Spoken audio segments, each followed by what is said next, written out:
தமிழகத்தை பொறுத்தவரை இந்திய வந்து 90 பங்கு வளர்ச்சி அடைய வாய்ப்பு இல்லை. வாய்ப்பு இல்லை. மீதி 2026ல யாருங்க முதலமைச்சரா வரணும்னு நீங்க நினைக்கிறீங்க? என்னுடைய கருத்து முதலமைச்சரா வரணும்னா அவரு மீண்டும் தளபதி ஆட்சி வந்தா பரவாயில்ல. தளபதினா இளைய தளபதி விஜய் சொல்லிக்கலாமா? நம்ம மு.க. ஸ்டாலின், கலைஞர் பையன் ஸ்டாலின் வந்தாலும் பரவாயில்ல. மு.க. ஸ்டாலின் வரணும். அவர் தான் வரணுங்களா? எதனால அவர் வரணும்? அவர் வந்து தமிழுக்காக ரொம்ப பாடு போறாரு. மும்மொழி கொள்கை தேவையில்லைன்றாரு. பெண்களுக்கு மகளிர் உரிமை தேவை கொடுக்குறாரு. 2வது மகளிர் பஸ் ஃப்ரீயா கொடுக்குறாரு. பெண்களுக்கு ஏகப்பட்ட சலுகை செய்யறாரு. அதனால வந்து அவர் வந்தா நல்லா இருக்கும்னு என்னுடைய கருத்து. ஓகே, நிறைய பேர் என்ன சொல்றாங்கன்னா பெண்களுக்கே எங்க பாதுகாப்பு இல்ல சொல்றாங்க இல்லையா? அதை பத்தி உங்களுக்கு கருத்து என்னன்னா? பெண்களுக்கு பாதுகாப்புன்றது அவங்களுடைய சொல்ற கருத்து உரிமை. என்னுடைய கருத்து உரிமை பாதுகாப்பு இந்தியாவில பொறுத்தளவு தமிழ்நாடு மாதிரி எங்கேயும் பாதுகாப்பு இல்லை. எங்கேயும் பாதுகாப்பு இல்லை. ஓகேண்ணா, இப்ப தமிழ்நாட்டுக்கு இந்தி தேவையா? தமிழ்நாட்டுக்கு இந்தி தேவையில்லை. ஏற்கனவே நம்ம இங்கிலீஷ் வந்து இங்கிலீஷ் வந்து ஏகப்பட்ட வருஷம் 60 வருஷமா இங்கிலீஷ் இருக்குது. எந்த உலகம் பூரா இங்கிலீஷ் பேசுறாங்க. அப்படி ஹிந்தி கத்துட்டு என்ன பண்ண போறோம்? ஓகே, அப்படி கத்துட்டு அப்ப மு.க. ஸ்டாலின் அவங்க பசங்க மட்டும் அவங்க பசங்க அவங்க பேர பசங்க மட்டும் கத்துக்கலாமா? இவரு வந்து இப்ப உனக்கு ஹிந்தி படிக்க கூடாதுன்னு சொல்லலையே, அது கட்டாயம் திணிக்க கூடாதுன்னு சொல்றாங்க. உன்னை வந்து படிக்க வேணாம்னு சொல்றது முதல்ல புரிஞ்சுங்க. உங்களை படிக்க வேணாம், உங்க படிக்கிறது உங்களுடைய உரிமை. அது கட்டாயம் திணிக்காதீங்க. நீ இது படிச்சுதான் ஆகணும் அப்படின்னு என்ன கம்பல் பண்ணக்கூடாது. நீ அது என்னுடைய விருப்பம். படி, நான் வேணாம். இப்ப கூட எல்லாம் பிரைவேட் ஸ்கூல்ல இருக்குது இல்ல, ஹிந்தி எல்லாம் இருக்குது இல்ல, ஹிந்தி யாருனாலும் படிச்சலாம். யாரு வேணும் படிங்க, ஆனா கட்டாயப்படுத்தாது. கட்டாயப்படுத்தக்கூடாது. நீ இதை படி அதை படிச்சாதான் உனக்கு செய்வோம், போனாதான் செய்வோன்றது அது நீ சொல்ல உரிமை கிடையாது.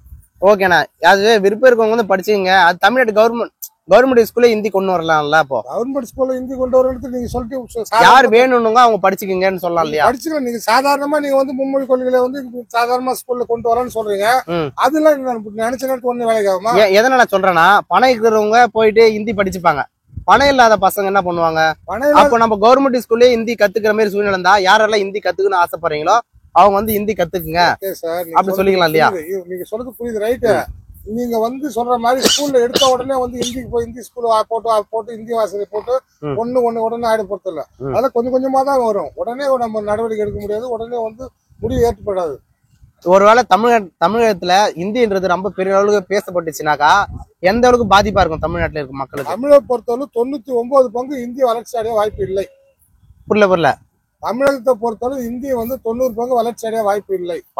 வாய்ப்பு இல்லை. மீதி 10% இருக்கு. எதனால? அது என்ன 10% என்னன்னா, யாராவது நீங்க சொல்றீங்க பாத்தீங்களா, இந்த பணக்கார பசங்க அவங்க 10 கேவி ஸ்கூல் அந்த ஸ்கூலு அந்த ஸ்கூல்ல படிக்கிறதால அது இருக்க வாய்ப்பு இருக்கும். ஆனா வந்து இது படிச்சாதான் உங்களுக்கு வேலை, இது படிச்சாதான் வெளிநாட்டுல பேசணுன்ற அவசியம் இல்லை. உலக மொழி இங்கிலீஷ் இருக்கும்போது இது வந்து ஹிந்தி தான் படிக்கணும்ன்ற அவசியம் கிடையாது. புரியுதா? இப்ப 2026ல மீண்டும் பாத்தினாக்கா திமுக தான் ஆட்சிக்கு வரணும்னு நினைக்கிறீங்க இல்லையா? எதனால தெரிஞ்சுக்கலாமா? எதனால தெரிஞ்சுக்கலாம்? அவர் வந்து பெண்களுக்கு வந்து பணம் மாசம் 1000 உரிமை தொகை கொடுக்குறாரு. 1000 உரிமை தொகை தர்றாரு. 2வது வந்து இலவச பஸ் பயணம் கொடுக்குறாரு. 2வது படிக்கிற பசங்களுக்கு ஸ்காலர்ஷிப் தராரு. அப்புறம் கல்லூரி பசங்களுக்கு பணம் கொடுக்குறாரு. விடியல் பேருந்து பயணம் செய்யறாரு.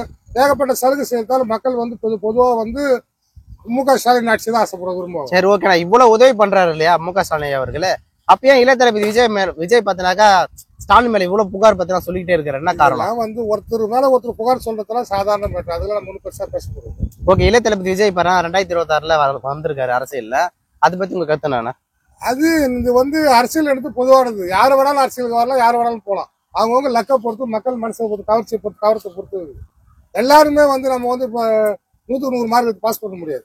அப்படின்னும் போது அவங்களோட லக்கு, அவங்களுடைய திறமை, அவங்க நேரம் நல்லா இருக்குன்னா அவரும் முதலமைச்சர் வர வாய்ப்பு உள்ளது.